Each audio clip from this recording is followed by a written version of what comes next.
to my home system. They were scattered all over the place from the various community goals and interstellar initiatives that have been going on. So I kind of like consolidated them in one place.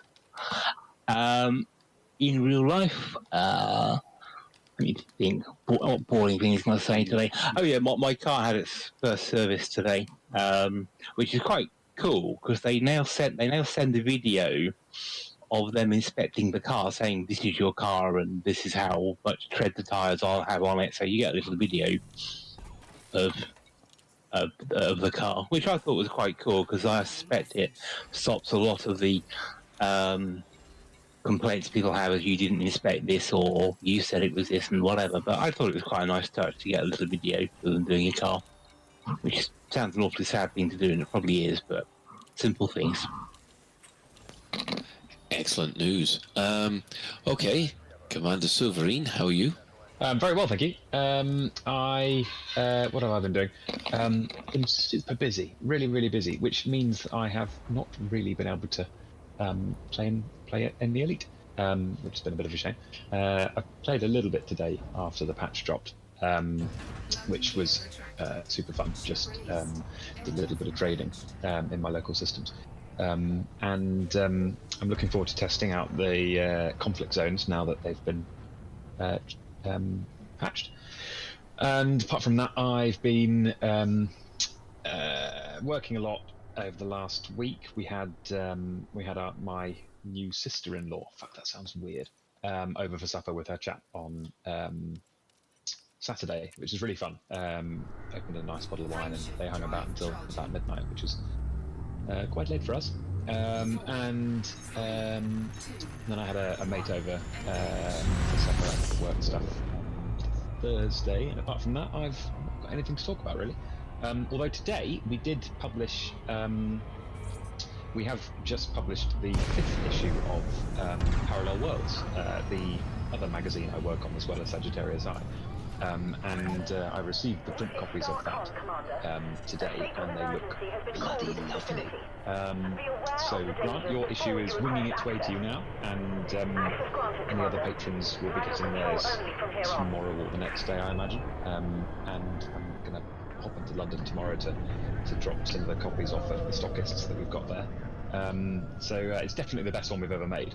So I've spent today, the first half of today, stressed and anxious because I was waiting for them to arrive, and the second half in delirious happiness because they look so flipping awesome. So yeah, it's me really. Well, the one thing I did want to ask about that Parallel Worlds is that I know that you do a podcast that matches it. The only problem that I have is I can't seem to find it using my usual podcatcher. I know I can find it on Google, but I can't seem to find it on Pocket Casts, which is a bit of a shame. Right, okay, I'll speak to Peter, our very own Wobblerspoon is our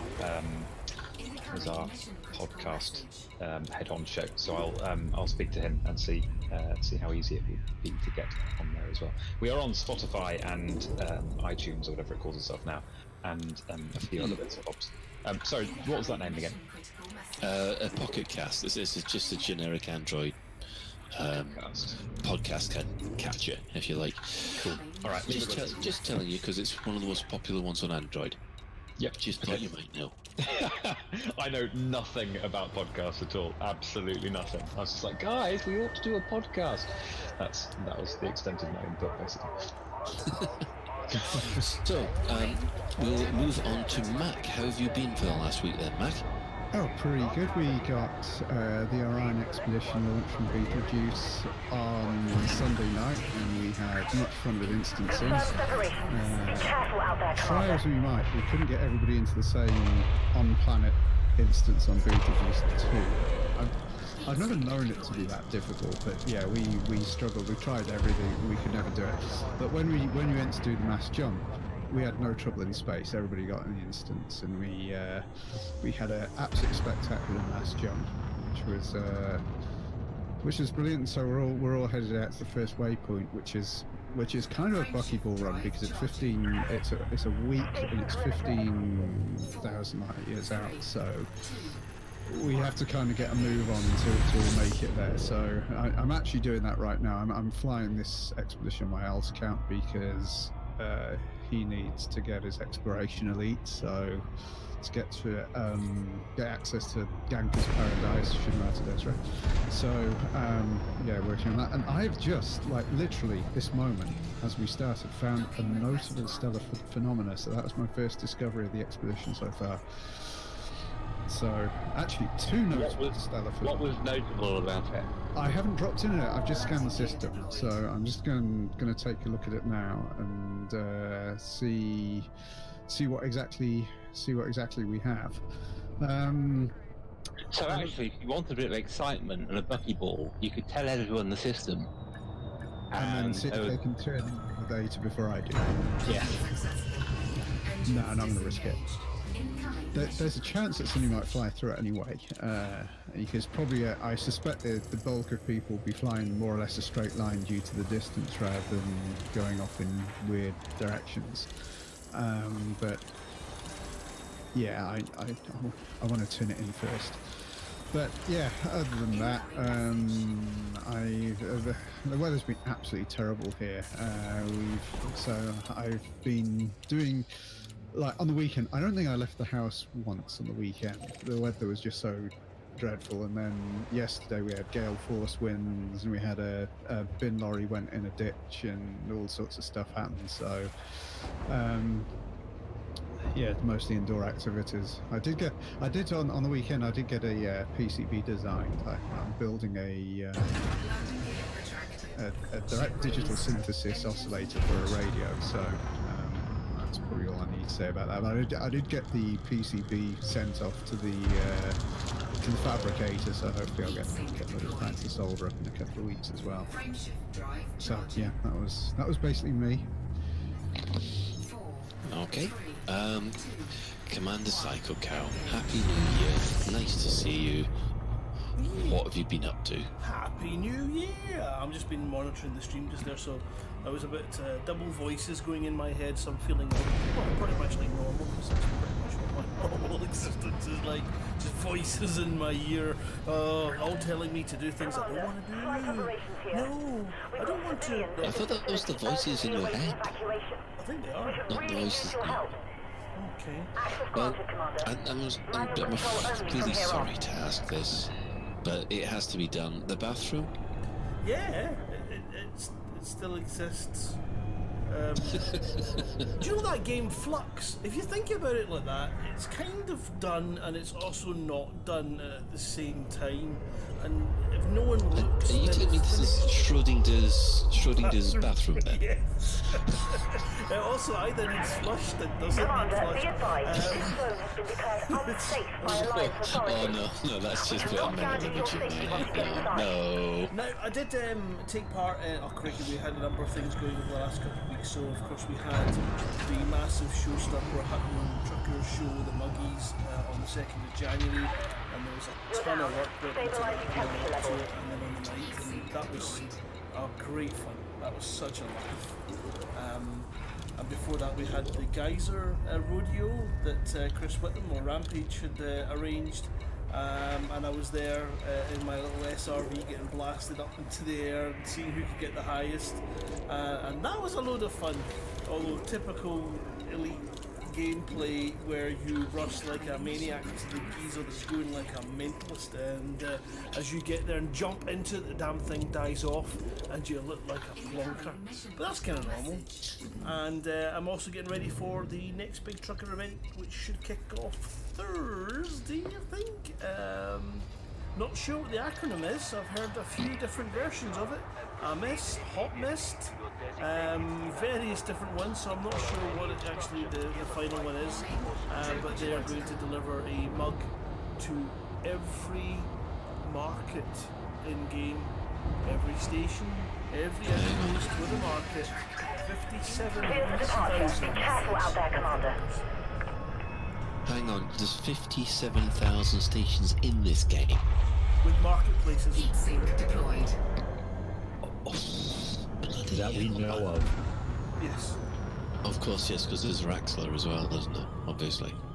So that's their big plan, and of course, Antarius Fusion and the Hutton Helper have done his bit to log all of this and make it possible to create a beautiful page on the Hut for the Mug, hut.forthemug.com page, so you can track and see what's been done, what needs done.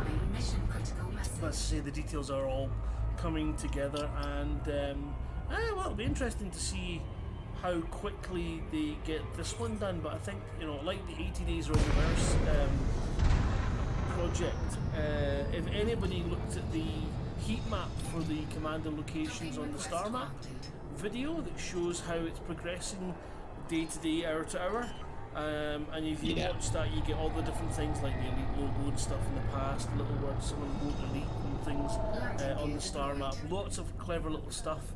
And then as you get close to the last sort of 3 months, you start to see this perfect circle forming around the bubble, and then it's as bright as day, and that's the kind of shit. Sorry about the apartment fridge. That kind of shit's amazing. That's the kind of thing that brings people to your game because they get excited at that kind of level of detail. Do you not think that Frontier should have something like that on the main Elite website, just showing the location of all commanders in game at any moment, just to show a kind of like hot map of where all that is? Well, including all the wanted ones. Well, You know, where you could actually... And unwanted, I think unwanted should be a new status so that you can mark commanders as unwanted and avoid them like the plague. Okay. But how would you decide whether if they're wanted or unwanted? Well, Is there like an arbiter for this? Well, I Is there think a so. voting system? What's You know, referendum? I mean, I've not put much thought into it, to be honest. I just came up with it 2 seconds ago. But I would imagine that the wanted system would do based on crimes, and the unwanted would be based on inappropriate docking and boring activity. Well, that puts all the Hutton truckers into the unwanted category. I'll work on this. Definitely didn't But think it to be honest, that sounds about right, Grant. How many people would actually want our trucker? Well, this is So do you think then, if the player is labelled as unwanted, they should have their name changed to something like Jeffrey or something like that? Or even Stephen. You could rename them Stephen. couldn't you? Brexit. You could rename them Stephen, yes. Oh, that was another bit of news, sorry. On my way back from London, I went through Stevenage this week. You On actually went purpose. through Stevenage. Yes, on You've purpose. got to have a good bit of Stevenage. Right. It's a little bit like Milton Keynes, but worse. That bar is quite high, actually. What, you like Milton Keynes? No, I mean, for somewhere to be worse than Milton Keynes, it's got to be pretty ordinary. It's got to be. You know what? That's just reminded. It's just reminded me of the bland night out in Delhi, where a whole load of guys go out for what's the blandest thing on the menu? blandest town in Britain. Well, that's It's not bland. I mean, the standard attire in Stevenage seems to be the hoodie. That's the standard attire everywhere. Not where I'm from. Oh, I'm sorry, we don't Oh, you come walk from around these in. posh places. Yeah, it's just it's Shannon is 3-piece suit. I almost said sweet then for some reason. Yeah, it's an interesting place, Stevenage. Commander Skank Hunt 2. I'm trying to get into Malthus Terminal, and Commander Skank Hunt 102 just came out at the of the terminal at just the wrong moment. And I've got a sneaky suspicion with the name of Skank Hunt. He might You be. have to be really careful how you pronounce it. Actually, Really? Yes. Basically, I had to just back my T10 out of out of the docking bay. Although, to be honest, I think I could have won a tug of war or push of war at that one quite easily. So, of course, we also have with us. Never say it again, please. The senses are tripping. What? Give way to emergency response vessels and exit commander. Stop it! Stop it! Stop it! Stop it! Stop it! Could have been worse. Could have the first name Mike. Anyway. What? Mike? Atris 5060 hasn't had a go yet. So let's all welcome Atris 5060 and ask him how he's been, shall we? Politeness. Atris? I'm doing very well. Finally getting some time to get back in game. Currently out in Tegeta, Titan's daughter, to help the Hive fight off supposedly another Thargoid incursion. Infestation rather, to prevent incursion. And countered a rather interesting bug with this update, which I'll talk about later. I don't want to dive right in just yet. Yeah, because there's an awful... Well, there's not a lot, but, yes. I think this thing I'm grateful, and we wait months and months and months for a patch, and then when one turns up, it's, oh, is that it? Oh. We should be grateful for every single piece of fatty, gnarly soup that Frontier give us. You know what? I think I might put out a protest video. A protest I'm video? not- Okay, yeah, go on. I might do a protest video just for it. I might even see if I can get an online petition about it. About what? The fact that they've got a patch of a But patch? I think it is absolutely bloody disgusting that Frontier went off and had a beta and wasted all that time when they could have just released it and we'd have had it all done. And, you know, you've wasted all this time and effort doing a beta, fixing the bugs, and then, you know, we had to wait until after Christmas. We're going to be... How many crewmen's lives could have been saved if they released this early? Won't somebody think of the crewmen? I don't care about that. There is the surprise, Shan. They have actually... That's alright, we'll talk about crew members when we come to the patch notes. Move on. Oh my god! We can't use Stevenage because it's spelt wrong. It needs to be a PH, not a V. That's just details. Yeah, but it's the wrong... It's Steven... CM Steven is the wrong name. He spelled his name wrong. Shut up, you English twat. You should... Because how else can we make Steven jokes about Stevenage unless he changes his name? And the thing is, with the STEV. PH, you can't have that huge green tick in the middle. I mean, it's just not on, really. With pH, you can measure how acidic or alkaline some. I don't care about pH is a that. great thing.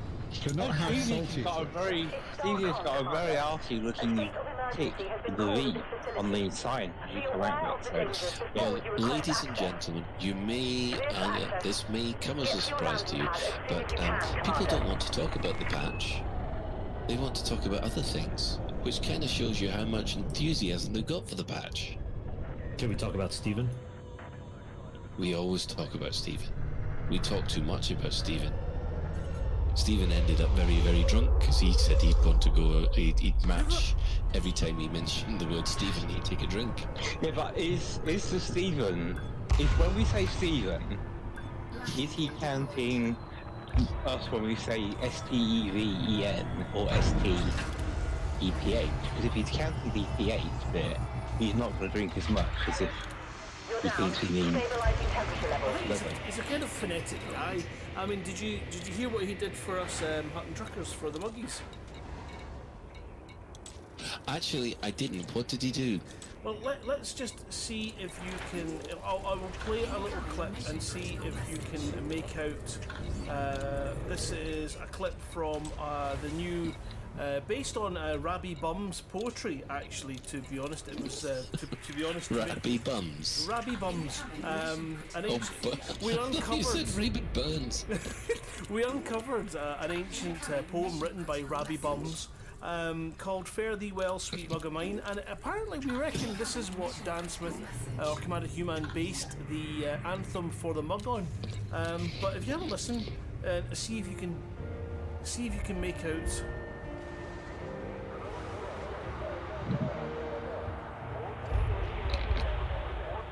Warning, temperature critical.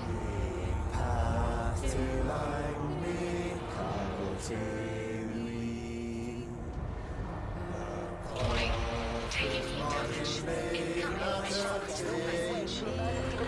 Now, we had a number of amazing commanders take part in that beautiful orchestral production anthemic church song, or the For the Mug hymn, and you may have just made out that the first voice to sing was Mr. Benedetti himself, or should I say Stephen? PH. No, P. I do like No, Commander. PH. I do remember. I do like what Commander Lennon said. He sort of said, "Dearly beloved, we're gathered here today." It has got that ring to it. That was what we were going for. It's written in the words, as I say, of the infamous Rabbi Bums, who unfortunately was also alive at the time of Rabbi Burns, and unfortunately Rabbi Burns' popularity condemned Rabbi Bums to history. And if you don't believe that, well, screw you. Well, you certainly learn something new every day. I didn't realise we had enough culture for two poets, to be honest. So, moving on. So, as you've probably been aware, there has been a patch today, the big January patch. And already there has been complaints, there's been whinging, and most of the problem seems to be along the line of the FSS, so the good old exploration scanner. Does anybody know what the problem is with the exploration scanner? I know from reading about it, I don't know from first-hand experience. But from reading about it, because I am firmly in the bubble and not places where I haven't been before. Because it does seem to only affect places where people haven't been before. Yeah, when you're scanning a system, one of the changes that they made, this whole, well, we might do this, we might not do this, test that they asked us about in the beta was a new way of identifying the planets based on what was about and what felt like machine learning stuff to me, but it may not be.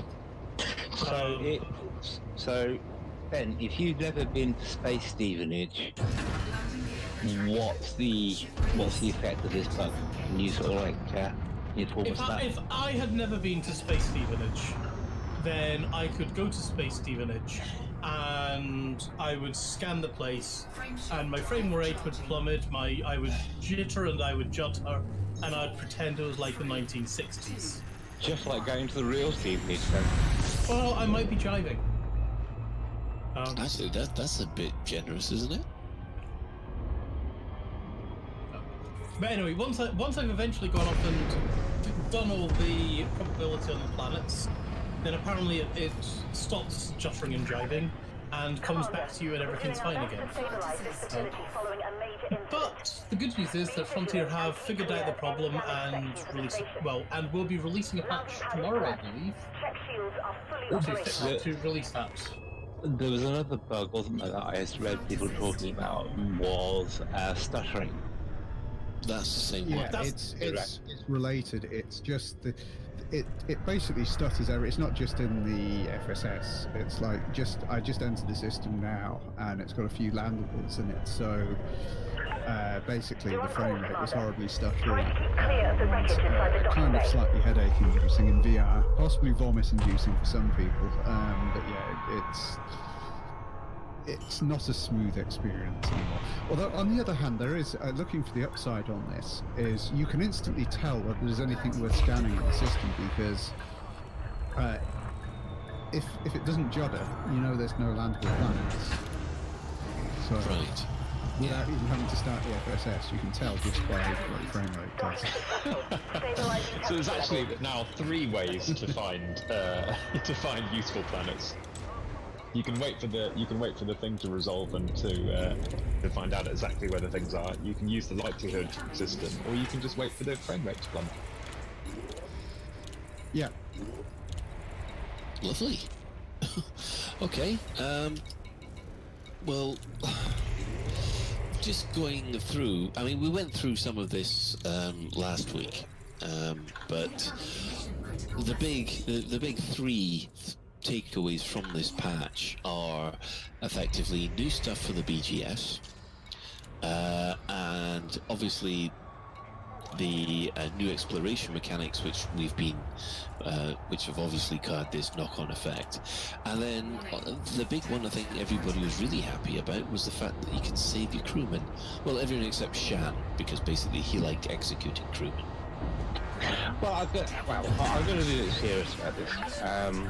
Is with saving the crew members, it is no longer any point in having more than 1 crew member.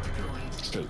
So if you've been busy leveling up your 3 elite crew members and tried to choose one that doesn't look like a deformed Wayne Rooney or anything like that, then you basically have no benefit for having 3 crew members anymore, because you don't need an insurance for one of them getting killed.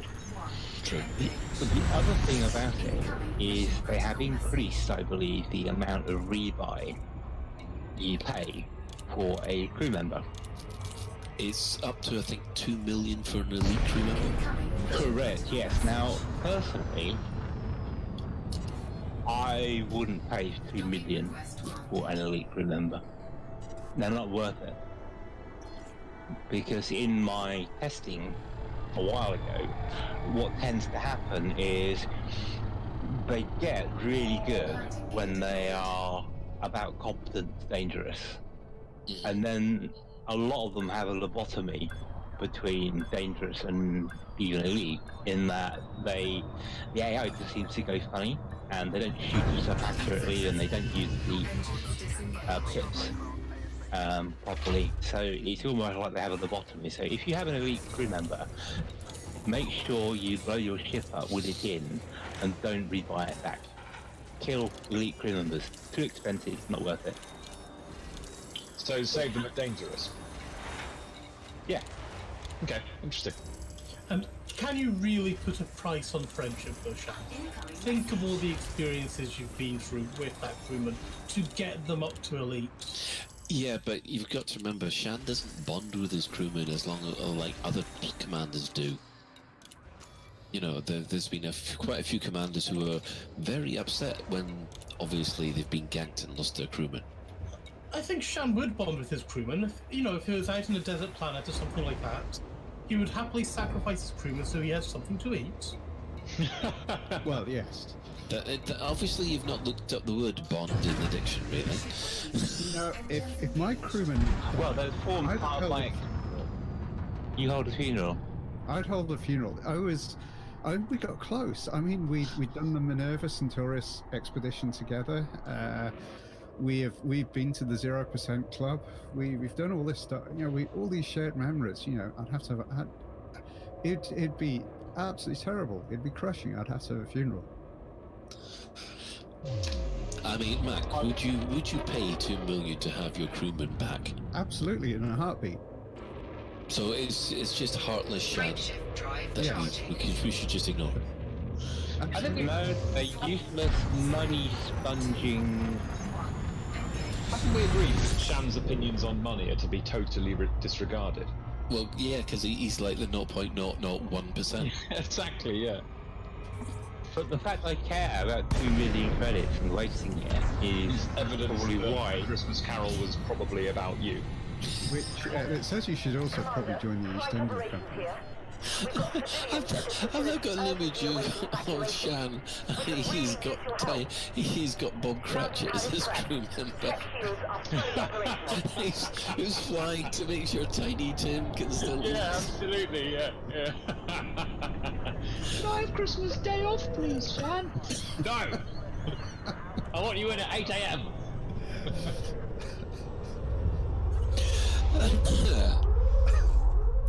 Oh, shall we rename you Commander Shan Commander Humbug? No, it's just being logical. There's no point of having more than one crew member now. And I've leveled enough of them up. I've leveled enough of them up to know they have a lobotomy once they get above a certain point. That's weird. That's weird. I mean, you would have thought that they would have constantly improved past dangerous. I mean, did they just decide to commit Harry-Carry by throwing their fighter into a Thargoid or something? No, it's like, okay, the way the analogy I can give is your NPC crew member. They were like a really good smuggler in Star Wars, and so they go through lots of adventures and they a successful smuggler, and then they join the Imperial Academy and become a stormtrooper, and that is what it's like. I don't know about my elite crew member. Seymour is a really good shot. Be careful out there, Commander. He's really good with those fixed weapons. Well, it's not so much the accuracy of them, although they're pretty poor mostly. It's the fact they don't seem to be as switched on to threats and targeting. It's like, I have to go attack, and they're like, got attack, and then eventually they'll wake up and do it. Whereas at lower ranks, they just see, yeah, go get them. It's like they reach elite and thinking, I'm not going to get any more combat ranks, so why bother? Nah, mine follows my orders just fine. But then again, you probably treat your crewmen as actual, rational human beings, not pieces on a chessboard, shall we say. Well, quite. I mean, occasionally, one thing I won't have to do now. I did occasionally hire crew members as cannon fodder if I was going into a community goal system or something like that. I'd just hire an ex. I wouldn't take my liege Seymour Gregorian. I would just hire some random expert. But I never killed any of that. I never got any of those killed either. They all survived the experience. I just hired them for a few trips, just to provide a distraction in case I got interdicted or something. You see, but isn't that mean in itself? Oh, yeah, you just go into battle and suffer the trauma of getting blown up just so I can sit back and not do anything and ignore you. Isn't that, aren't you like using this cannon fodder anything? Well, not my main one. Like my main, I've had that crew man. I've taken good care of my crew. And have you asked them to fill in a satisfaction survey? Well, I wouldn't go that far. Would you recommend Commander MacWinston to your friends? I mean, they've been paid enough. I think my current one's up to about $500 million now. Apparently, there are a lot of people asking on the chat boards about who is Harry-Carry. He's the brother of. You're trying to put a royal joke in. You're struggling, aren't you? No, I have not mentioned the royal thing at all.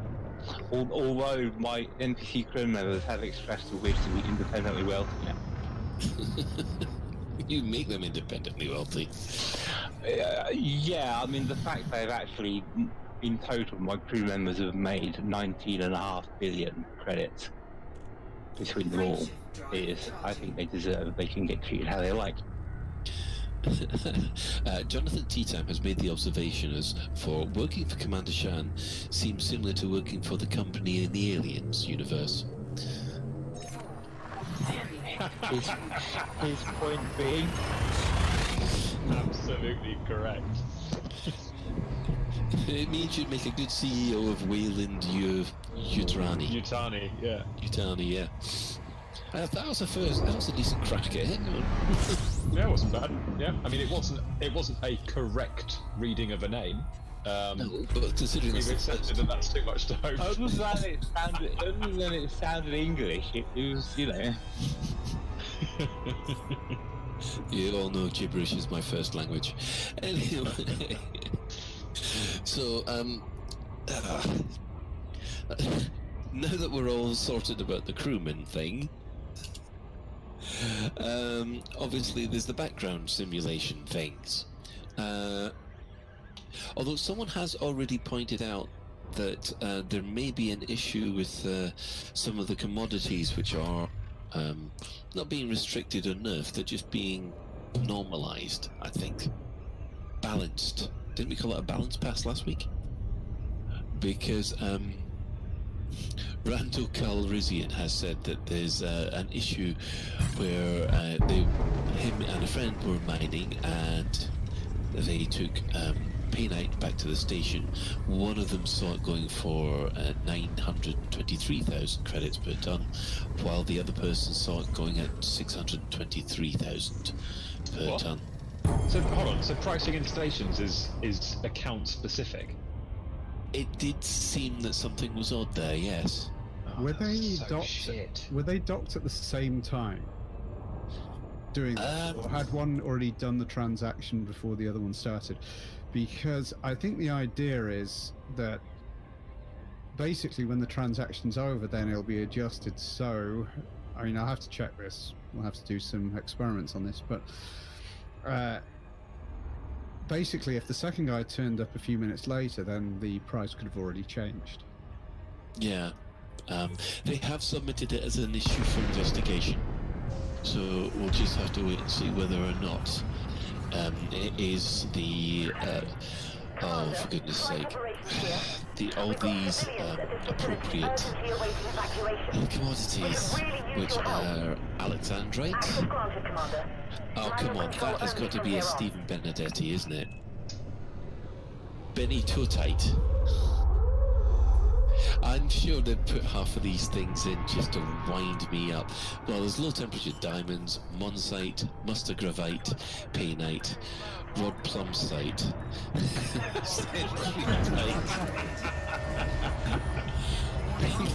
Can you say that one again, please?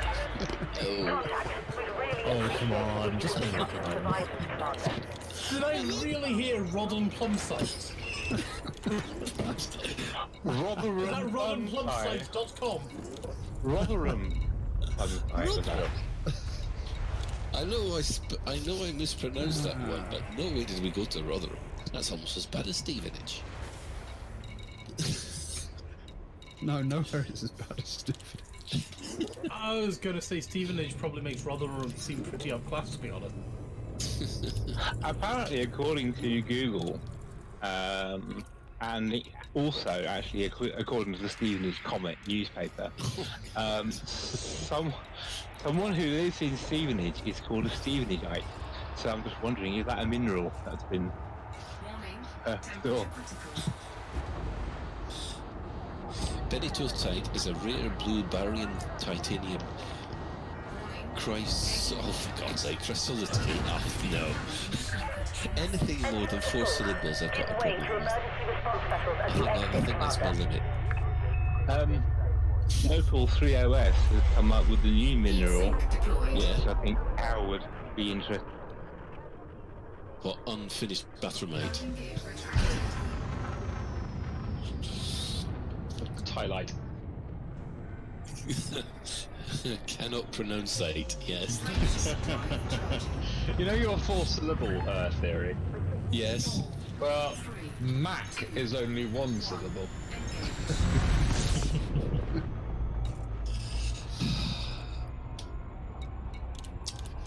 So I think we might need to lower the cut-off point. Is it not just stupid names that you have problems with there, Colin? What you mean, like Southerine? Yeah. He's got that Silver one ring. absolutely perfectly correct. I shall ignore that. Right. Well, after that demonstration of my disability of So have we actually tested the changes to the sale price of mining minerals? No, that's what Mac was saying that they're going to have to do. Because Yeah, 'cause one of the things we talked about last week was if you use EDDB, you can then quickly pinpoint stations that have the highest price and go to them. And it won't really make that much difference to the total amount of people I can sell to, because now then they take 3 or 4 extra jumps to get to a place. So I'm just be curious to see how volatile and how distance has affected the prices going forward. Yeah, I mean, there's been an awful lot of jumping up and down on the forums that they're calling this a nerf, and that's the end of mining, and the usual salt generation. The usual overreaction. Yeah, I mean, what will happen is, I think probably the biggest upshot will be that if EDDB is a bit less, it'll be a bit less easy to find, because the thing is, by the time you found a good price in EDDB, someone else will have taken advantage of it and the price will have changed. Could somebody explain to me what the change is? Because the wording on the patch notes appears to be, we are making those mining commodities, we're making the prices subject to supply and demand. I thought they already were. Yeah, I think what they're doing is they're narrowing that supply and demand. So basically, when they're wanted, they're wanted at full price. But as soon as someone drops off one load, that's it. The price plummets. Is that what you're thinking, Mac? Yeah, the trouble is the patch notes aren't all that clear. What I've assumed it to be, and I'm going to have to test this to find out whether this is true, is that the price will, just like if you do a community goal where there's something very profitable, like one's round loading, just before the end of what was it, about November time, whenever it was. So you sort of you look on EDDB, you find a place to supply of whatever it is that's profitable. You go out there, and by the time you get there, because everybody else is doing the same thing, you find the supply is exhausted. So that was already a thing for buying stuff already. I think what they're going to do is do this on the demand side as well. So instead of like the price say changing once per tick or whatever, the price will change a lot more dynamically. So if you supply all the demands, then the next person to come along won't find such a good price until the demand recovers. Yeah. Okay. So that is basically what. From reading the patch notes, that's what I presume this be, but we got to test that to actually figure out for sure, because you never actually really know until you try it. Yeah, I can see that on No Man's Sky, for example, if you sell commodities in a station, if you set up like a mining base and you mine a load of Indian food, and then you go to a station and sell it, you will depress the you'll depress the price by 80%. If you sell not even a full load, like 10,000 units or something, which is not a huge amount, and it takes days and days and days for it to recover. So actually, in terms of like making big money, finding somewhere to sell is actually more hassle than getting the stuff in the first place. And like, it's an open question as to whether that is a good thing or not. And in Elite, I think people have got quite used to the fact that if you want to make big money, you go mining. And I think that the state of wealth generation in the game is the healthiest it's ever been, because now suddenly if we want to make 100 million, there is an in-universe, non-exploitative way to do it. And I agree that it's unbalanced, and there are problems with it. Like, for example, the core mining completely disincentivizes people from engaging with the other types of mining that you can do. But it would be that, like, I don't particularly want to go back to the whack-a-mole of unintended exploits. which was the way that people made money when they needed to before core mining, if that makes sense. Shan, just check in there. Yeah, I was going to just question Suzerain's statement that says the money-making balance is the best it's ever been. I don't think it is. I think the best it's ever been was just after launch and just after they nerfed the rare materials, because then even getting the 300,000 credits for a Cobra Mark III was a real sense of achievement. Yeah, okay, yeah. And getting an Anaconda then was almost like, I can't see myself ever having enough money to get an Anaconda. Whereas now, it's significantly easier. So I don't think it's the best it's ever been. We'll have to see if it's improved or not, but I just feel it's very much the case of, well, the horse is bolted now. And these alternate currencies, like materials and data and things like that, have now gained more importance than credits. Yeah, I agree. They're two different questions, I think, and you're absolutely right, and I don't disagree with you. But it wasn't quite what I meant. I agree with you that in terms of the price of things and the perceived value of things, the game was best just before launch, and we've seen so much not price inflation, but earnings inflation, that it's trivialized the progression system. What I more meant was Elite has always, because Elite is full of expensive things like Anacondas, the game is structured in such a way that we view things like cutters and Anacondas as kind of end game content that we are supposed to work towards. There is a strong incentive there to make lots of money, and until core mining, the best way to do that was through exploits that, try as they might, the devs routinely introduced inadvertently into builds, like planetary scan stacking, like massacre mission stacking, and so on and so on. The good thing about deep core mining is that it's so lucrative that nobody needs to do that anymore. That we don't need to play whack-a-mole with exploits anymore. If you absolutely dead set on earning $500 million in over 2 days, you can do so by deep core mining. You don't have to go and do something.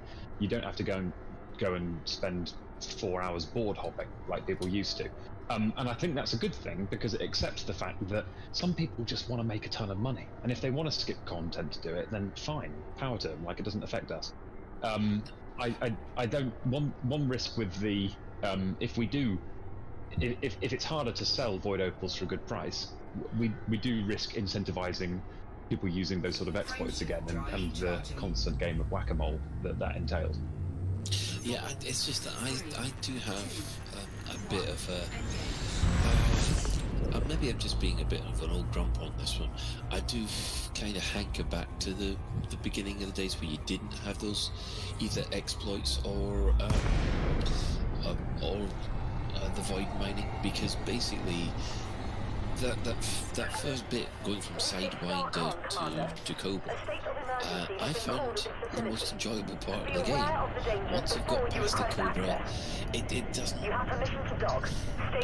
doesn't maintain that same kind of feeling of building your own,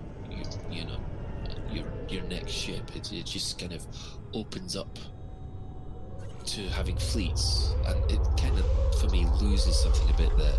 I do feel that one of the problems was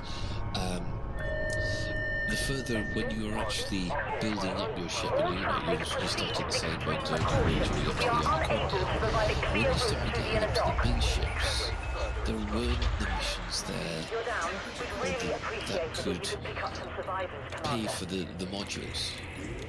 The progression after a certain point just went bananas, and I do feel that maybe they should have had the mission system or have something gated to the ship level that you're in, so that once you start getting to the T9 and getting to the Anaconda, then you have access to the big paying missions, which would pay quickly for the equipment upgrades.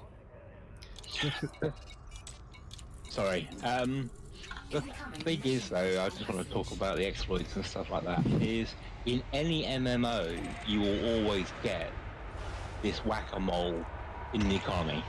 it's kind of like, because players are significantly more inventive of finding ways around things than developers are of stopping them. So it's always an arms race. So it doesn't matter the multiplayer game, no, you'll always get these gold rushes, and it's always an apple whack-a-mole. The other thing is it's a little bit like, and no, I didn't read this in the Stevenage comment, is that I read in an article that apparently if you redistributed the wealth of the entire planet, then every single person on the planet would get around $5 million. But the point about that is, if everyone on the planet got $5 million, it would make Ferraris, for example, as commonplace as Ford Fiestas. So therefore the specialness of that Ferrari is completely diluted by the fact that everyone can get one. So I think, and that's a little bit like where the economy in Elite is the ships that we thought weren't just not prestigious, but we looked forward to getting the Cobra, the Asp, the Anaconda.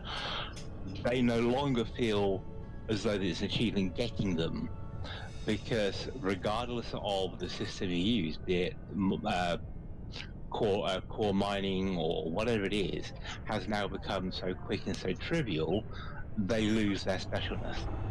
And that, I think, is a significant gap or failing of the elite economy. Now, what I had hoped was that fleet carriers would become the equivalent of the Ferrari for a player. But the way the price of them has been talked about is, I'm not sure they will be at that level of expense to offset the rapidity at which those can be earned. I don't think anything in Elite is.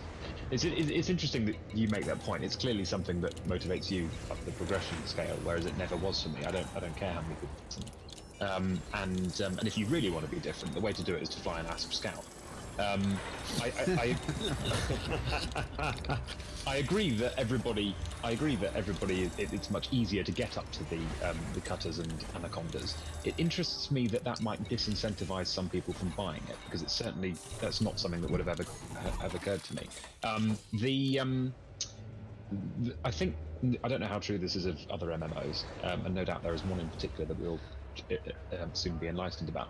But my suspicion is that the only real way that players can differentiate themselves from each other is through cosmetics, and that goes for achievements as well as things that they sort of buy, and therefore things like the decals for the Interstellar initiatives will be viewed as the way to, they'll be the things that mark a player out, because Elite Dangerous is a very consuming game, and its players tend to get quite into it, and it's not hard to get the end game content. And I think, and also in terms of the game's lore, it is structured so that every single player is part of a small, wealthy cadre of elite pilots. The Pilots Federation they're the top, they're the apex, and every player is a member of them. It's not the structure of the game is such that everybody is the best of the best, and the wealth pyramid isn't high enough to allow a group of players to persistently mark themselves ahead for a long period of time. Right, Shan, last point before we go to an ad break. Okay, yes, Sudari, you're totally right about the cosmetic thing, because cosmetics is, I believe, a powerful motivator to get people, or to have people continue to play. The issue with Elite is, I think, is actually only one example I can think of, but the issue with Elite is that there's no such thing as a special cosmetic item unless you happen to be lucky and brought it from the store. Really a test of it. So cosmetic as a motivator is but how it's influenced Elite, I don't think it's that powerful a motivator to get. And also, to be honest, most people play in solo. thinking of owning the world you would get in an MMO where you turn up in one of the hubs in legendary, sparkly unicorn armor or whatever it is that says I've done everything in the game. That's lessened because unless you're instancing in the open and whatever, there just isn't that kind of prestige. I'm just thinking very quickly of asking Cow how he feels about having the cow skin in game. Is that something he's proud of, or is that something he would want opened up to other players? What's he? No, I can answer. I mean, it's because of the nature of how I got it. Then there's just no question of pride at all. It's an absolutely humbling gift from the community. So that's never so where it was pride. One of the things that we did sort of say to Frontier at the time is that if they wanted to sell that as a charity skin, that would be absolutely fine to do. I think it'd be nice to see other people getting access to it. But it's kind of one of those sort of kind of a moot point because it's mine. You're not getting it. Screw you, mine. So no, My precious. yes, it's beautiful. It's a wonderful skin, and it's definitely warm with pride. But you're right because it creates a connection with a ship. If you can customize it to something that's very personal, like in most games, you've got the people that play these games where you can customize your avatar. The first thing they do is go in and try and mimic themselves because they are projecting themselves into the game, and anything that allows that to be facilitated easily gives you a very strong connection to your avatar, to your character in that game. And then there's the other people, just sort of Ben, John Stabler, to mention a few, who the first thing they do when they go into a game is find the avatar with the biggest tits. Docking request granted. So yeah. Really? I thought they were the bigot. No, never mind. On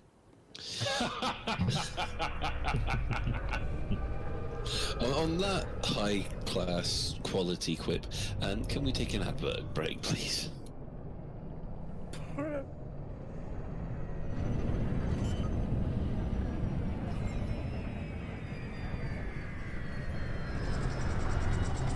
Landing gear deployed.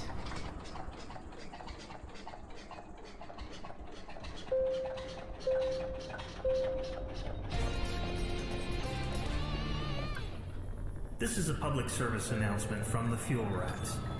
Please stop what you're doing and pay attention. If we can rescue you, we will.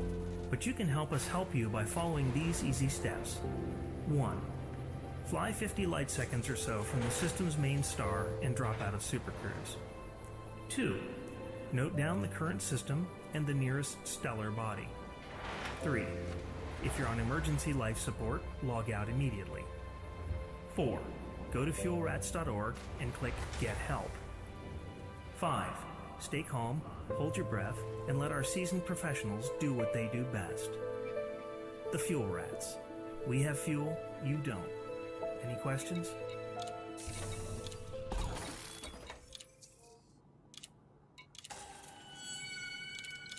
On the far side of the bubble, on the dark side of an airless moon,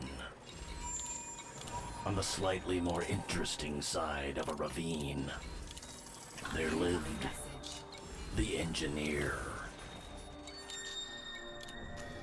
The Engineer can make your lasers more powerful, your engines speedier, and your gas tank really, really big.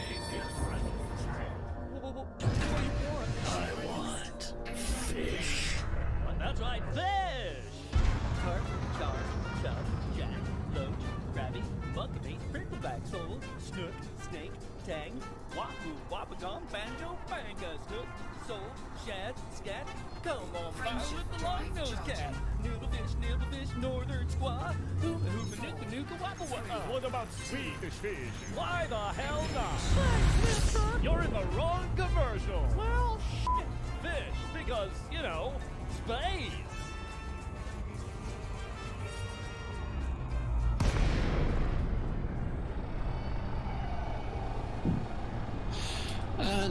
Welcome back. As everyone settles down, we'll go to the wonderful world of the background simulation. Now, as everybody is aware, there have now been 4 new states put in, which with Blight bring it to 5 new states. Now, obviously, the first one on the list is Drought, which can, if this factions having trouble with water supplies, can sometimes suffer from drought, which causes an economic downturn. We have infrastructure failure, which disrupts a faction's operations and reduces both security and economic standards.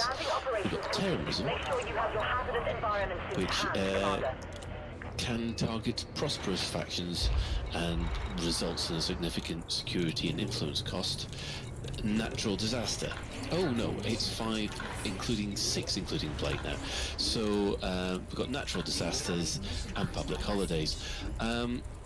Looking through this, it does seem that, say, infrastructure failure and natural disasters, do you feel that those are kind of critical roles, if you like, on the weekly tick? We'll have to see, because I'm sure the EIC's spread now. I think we've just got our 50th control system. I'm sure we'll be seeing one of these states probably fairly soon. So we're waiting and seeing to see to see how much it really matters. And if it does matter, we could recognise them. I see. So basically, you're going to see if you can trigger terrorism and infrastructure failures in other systems. Well, yes. I mean, see how they see if they work to our advantage, and all the other states. Like, perhaps we can force somebody to have a public holiday. You're going to try and cheer everybody up to a point where they have a public holiday. Yes. Yeah, I think the public.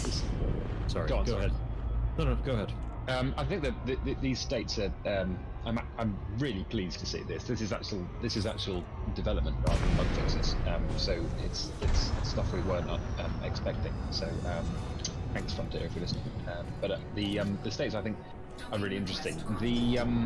I think possibly they might be a response to the kind of the equilibrium of being in civil liberty and boom, and because that seems to be the point of the point of sort of least potential energy, and when factions hit that, they tend to just sort of stay. And a lot of these new states seem to be wild cards that can't be triggered, are fairly unpredictable, and just occur if certain conditions are met, which I think is really interesting and really cool. And it means that it could potentially mean that managing a faction becomes more of dealing with events as they arise, rather than reaching that happy equilibrium and then moving on. So it's a bit like the monster attack in SimCity, then. Yes, precisely. Yes, it's essentially an AI director in a fairly modern RTS game. Yeah. So effectively, this is Tokyo just before Godzilla hits. Yeah, exactly. Right. The one thing that did interest me was actually drought, because surely at some points there are planets out there that have water requirements, but use up more water than they can actually generate or have delivered by the BGS. Well, it seems silly because you've got a whole water world that has so much. I don't know. It's just kind of like, how can you be short of water when you've got a complete world of water? Well, technically, there's enough food in this entire world to feed the entire world. Unfortunately, it's the distribution. What I'm saying is, political. So, are you saying that more people drink? Oh, sorry, Mac. Yeah, I'm just saying it's like, well, I'm hoping that drought doesn't happen in systems where there is actually like water world. yeah. If you think of like some of these dry systems, which don't have, there's quite a few systems out there where there isn't any easily mineable water, that the droughts would happen there. rather Yeah, than that's what I mean. I mean, you've got industrial capability, you've got refinery capability. That kind of stuff uses water. But if the planet itself there isn't much, you're using more than actually exists in the system. That means you're going to have to rely on the commanders to bring this stuff in. Because I don't think. And it's probably going to spawn missions because already you get missions to bring us water. Even without the drought state, you get those kind of missions. So perhaps be a driver of those kind of wing cargo missions. And talking of the, we were just talking about the void open mining and what have you, deep core mining and making money. But wing missions are also a good way of making money, and sometimes, for instance, we had one of our systems last week was in outbreak state, and this spawned a whole absolute ton of wing missions for bringing in stuff to do with the outbreak. So potentially, like the drought state could do the same kind of thing. And for instance, I saw like a bunch of randoms in Type 9s. There was I looked up, they were not in a wing, in a squadron. I looked, there was some random Russian group, and they're all flocking to our system to supply it with medicines and whatnot, because the wing missions were just absurdly profitable. So they were making money out of missions just as well as you do out of void opening Type 9s for the medical supplies. So with a bit of luck, things like the drought states and blight will kind of do the same thing in terms of wing missions. That gives the opportunity for people to almost like a mini automatically generated community goal kind of thing. Idris, you're next. Yeah, I mean, I was just going to follow up with what Max said with regards to some of these wing missions that you can get with regards to maybe drought. I mean, it might give finally us a reason to, beyond going mining in the ice ring for core materials, but to actually mine water from the ice asteroids sometimes can.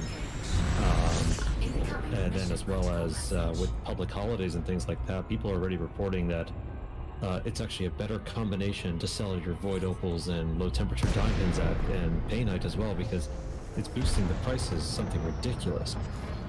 Like I think the low temperature diamond is like a single ton of low LTDs is hovering around 1.8 million. So yeah, it's much higher than that when we get the what we call the Holy Grail, which is boom civil liberty and pirate attack. Yeah, as Ben has just hinted, remember the cant. Well,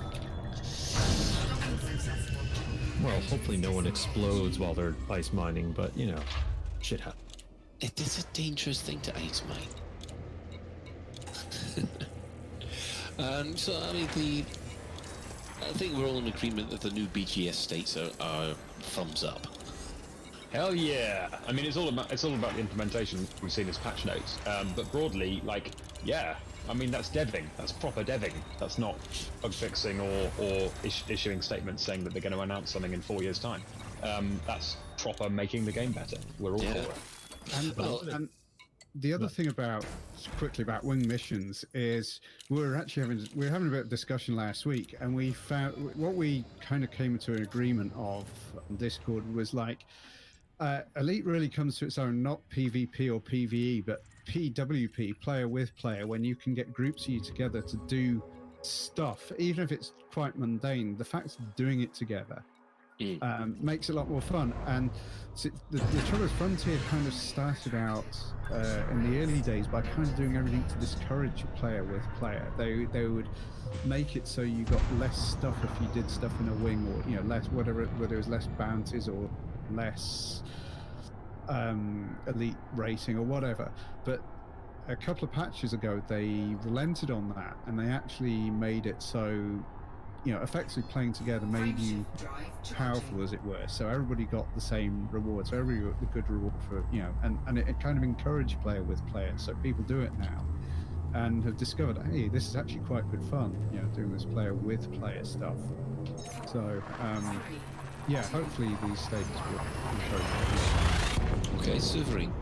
It's a really well-observed point, that one. Player with player was not particularly encouraged. I remember in one of the dev videos, one of the dev diary videos, David Braben said that he really felt that the original formula of Elite 1984 lent itself to an MMO game, because the identity of your commander was unimportant. It doesn't need to be James, and the idea that some of the ships that you saw flying around could be other players was really appealed to him, and thought that he thought it would add a lot. That is the correct way to think about the development of Elite Dangerous. That quote from David Braben is the correct way to think about the thinking behind Elite Dangerous. This wasn't meant as an MMO. This was meant as the original Elite game, but some of the ships you see will be flown by players. And that explains a whole host of development choices, like the fact that power play is not guilds. It's never been guilds. It's essentially different flags that you can nail your colors to and fly under for a bit and help out for rewards. There are, until a couple of patches in, there were no coordination tools for power play. There was no expectation from the devs that players would treat them like guilds or demand that they work like guilds. But of course they did, because that's how online games work. And it's the same thing that Mac just said with there was no. I doubt that the devs ever thought we're going to strictly disincentivize people playing together, but it certainly wasn't the way the game was designed at all. And a lot of the perceived awkwardness with Elite comes from the fact that, like, for example, a really well-known good YouTuber that I've watched a video of, he reviewed Elite Dangerous, and in one of his takeaway points was, you can't even transfer credits between players in this game. What kind of MMO is this? Which is a brilliant point, a really solid point. And everybody in this chat will probably say, well, no, we don't really want that. But the point he's making is that, what kind of MMO is this when you can't even transfer funds between players? And yeah, absolutely, absolutely, totally right. And there is still that hangover in Frontier from that original quote from David Braben, that really, at its heart, this isn't an MMO. It's Elite Dangerous 1984, in which some of the other ships that you see are flown by other players. Any attempt to play it in a different way or treat it like a proper MMO doesn't work, and it's a route to frustrating gameplay, I think. Yeah, the game type, I believe, that was described is, I think, what is termed PvEVP, which is player versus environment versus player. And that's the VGS, isn't it? Because players effectively play against the environment, and the environment is changed to work against players. Yeah, exactly.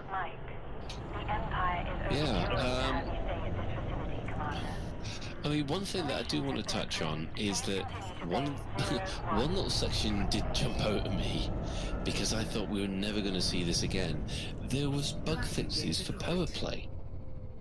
Yeah, I saw that. I haven't dug into that enough to know how significant they are. I know that some of the power players, or one of the power players that I talked to a lot, was really positive about it, but I don't know how much of that was cursory, thank you for remembering we exist, and how much was genuine gratitude for improvements improvements that will really improve his experience. But yeah, I mean, brilliant, and they didn't just read like bug fixes. Some of them looked like balance passes. They did, didn't they? I mean, yeah, which is brilliant.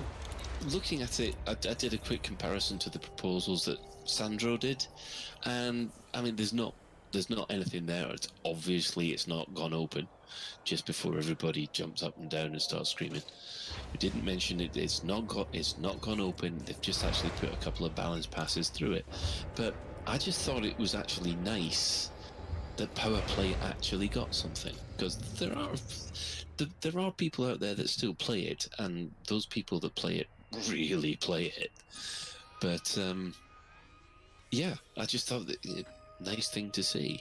I mean, do you think that they're going to follow up with this to continue to improve upon it, or is this kind of it for a long, long time now, because it's been ignored for so many years? Now, that is an interesting point because it brings me on to a question that I was going to ask everybody later. I mean, this is obviously the January update. We know that we'll be getting fleet carriers sometime, maybe the end of Q2, beginning of Q3. That means 6 months before the next update, or do you think there's going to be another sort of bug fix patch somewhere around in March, April time? Well, we're getting a patch tomorrow to the patch this update, so does that count? The patch for the patch. No, what I was... And don't forget the patch after that. I'm not sure, Colin, to answer your question, because the only releases they have talked about was the January patch and fleet carriers. You would think if they were saying, "Oh, we're going to do another bug fix at the end of Q1 or whenever it is," I would have thought they would have said something because that would put people's mind at ease. There were more bug fixes coming. Well, they didn't really say anything about the January one until the beta was almost upon us. Yeah, well, actually, Shan, I got to interrupt you there because basically, this is something that this is why I put this question out there, because when Stephen and Paige were doing their live streams a couple of days ago, they did hint that they were going to, one of the reasons why Interstellar initiatives were put on hold, if you like, is because they continued to work on bug fixes. Now, either we're going to get a whole load of bug fixes with the fleet carrier, there's going to be maybe another one before we get fleet carriers. It was just something that I caught, the impression that I got from watching some of the live streams. I mean, I think it's probably safe to say that we are probably going to get another bug fix associated with carriers, and then also go on the assumption that there will be a patch to said bug fix and update with fleet carriers. But in general, I'd be curious to see what they want to continue on and what they're going to continue to expand upon. Yeah, well, this is the problem because we never knew be in the January patch until we got the beta in December, and a lot of people were surprised about some of the stuff that came in there. Well, we knew something was coming because they had a beta. I mean, it's with the beta though, like if we go back and look at that, we have an issue where it was only a week long, and was that substantial enough to actually find everything? I mean, we've had this conversation before, I'm sure, about the length of the beta for this patch, and yeah, this is where we are today already with another patch coming tomorrow. Shan, do you want to jump in there? Yeah, a couple of things to think about is, first of all, the beta was not long enough. It was a public beta. It was just to say, here's your public beta, are you happy now? Kind of thing. It wasn't long enough, it wasn't structured enough to maximise the use of it. And then it didn't seem long enough to do its job. The other thing that does worry me, and I don't think I necessarily need to answer it now, but I was thinking about it, is a lot of people seem to be placing a lot of faith and a lot of hope in firstly fleet carriers and the end of the year update, as if it's going to somehow save the game and whatever. It's very dangerous to build your expectations up on unknown release or unknown feature list. But everybody always does that. I'm afraid this is one thing that I think Frontier really do have to be made aware of, is that unless the new era is something pretty special to match what's been happening in, say, No Man's Sky and Star Citizen, people will leave the game. I'm sorry to say this, but there has been a very strong undercurrent where people are just getting well, we've had a content drought for almost, it will be 2 years by then. And, I mean, fleet carriers, although they might be big, I don't think compensates for how long this has been taking. And I do think that unless this new era stuff comes out with something special, I mean, they have been working for 2.5 years, so it probably be a lot better than well, I'm hoping it was going to be a lot better than I'm expecting, but like I said, it's if they want to pull people back, it's going to have to be special.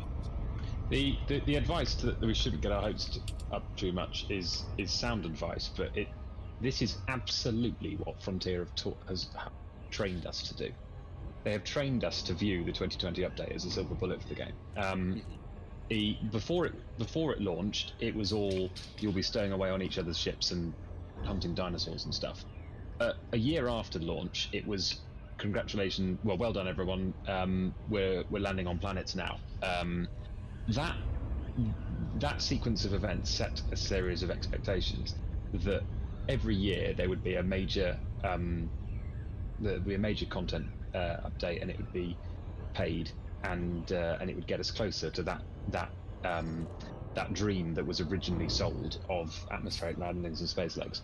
Everything that happened after the end of the Horizon series should be correctly viewed as basically a winding down of those expectations, and for a lot of people, the entire Beyond series was a bit of a letdown because we weren't waiting for that stuff. We were waiting for atmospheric landings and space leg. I'm not saying that's completely defensible. Like, Beyond did have some cool stuff in it, but you get my point. It's also free. Yeah, but that's also my point. And then 2019, absolutely nothing happened, apart from a load of bugs that broke the game, a load of patches that broke the game. And since the end of the Beyond series, Frontier have been saying 2020, it's all about 2020. 2020 is going to be so big, it's going to be so great, it's going to be so exciting. So this advice that we shouldn't get our hopes up is absolutely diametrically opposite to what Frontier have been telling us. We are being trained to view 2020 as getting back on track, getting back on that roadmap towards that dream that we were sold in 2013 and 2014. As Shan just pointed out, the fleet carriers were announced in October 2017 and will be out nearly 3 years later.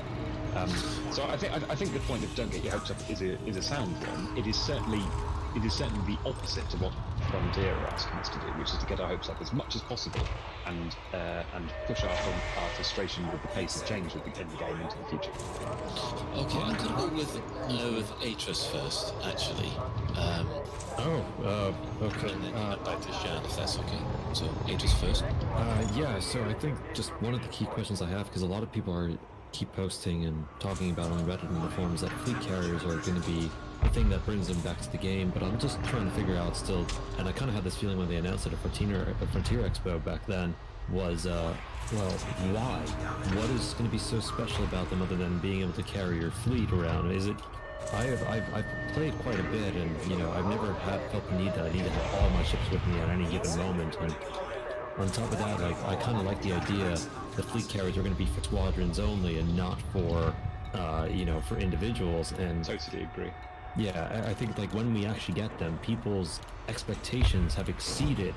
It will not be exceeded because they've built up in their mind what they envisioned it to be, and this is the problem we constantly have with this game: is we build up things in our mind way beyond what we're actually going to get. And I'm not sure if it's because Frontier is not tempering our expectations more, or if it's just our imaginations run away with it, and we are convincing ourselves only that fleet carriers are going to be the next thing, the next best thing since sliced bread.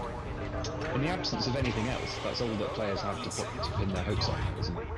I guess, but it's still a bit of a stretch to say, being able to take my ships everywhere is going to be the best thing that, it's going to bring this gameplay back to for me. And yeah, I agree. I totally agree with you. I think that'll be a phenomenon for people who are pinning all their hopes on them. I mean, they're essentially a space station, there is a limited list of things that we can do with those.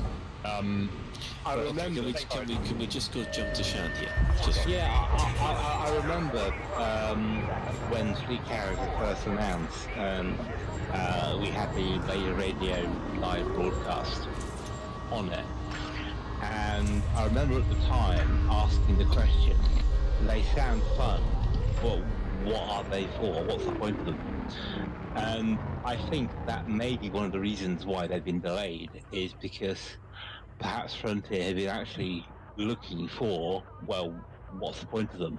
It's almost as though someone had a great idea of fleet carriers and announced it, and then someone pointed out and said, oh, the Emperor's got no clothes on. And they've spent the next 3 years trying to work out what clothes the Emperor has. And as I said, I just don't see any point in them, other than being a fancy item to say I am considerably richer than you. There is no point to them. But as an exploration thing, what we were told, 500 light-year jump range, but you have to refuel them. Well, unless it's quicker to refuel them than it is for a normal ship to do 500 light years, or you need to get to some place and back again that is 500 years. What's the point? Why would you take something that's slower to get to a place? It's just, yeah, anyway. Okay. Mac, did you have something to say?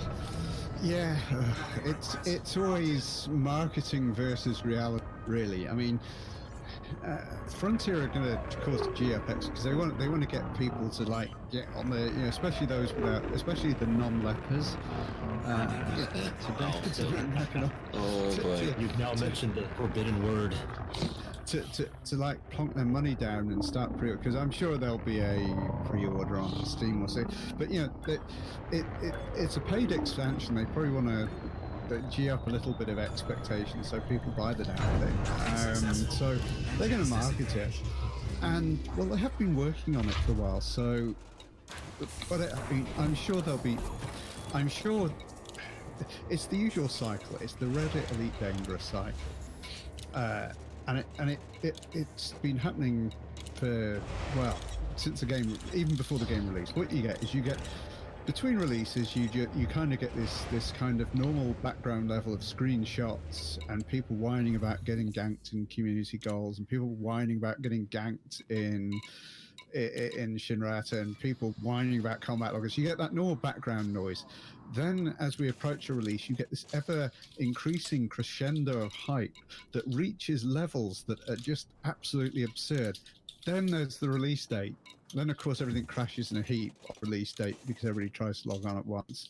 And then release date +1, there's just mountains and mountains of salt as everybody enumerates every bit that didn't quite meet their expectations.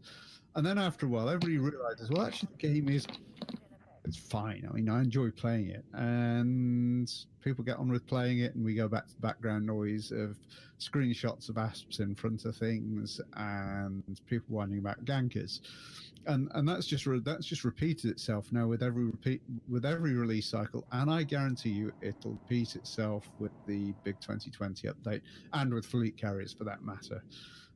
Right. But Okay, I'm looking forward to fleet carriers anyway, because it'll enable us to explore all those places which are like just out of range of everybody's ship. And you know, anyway.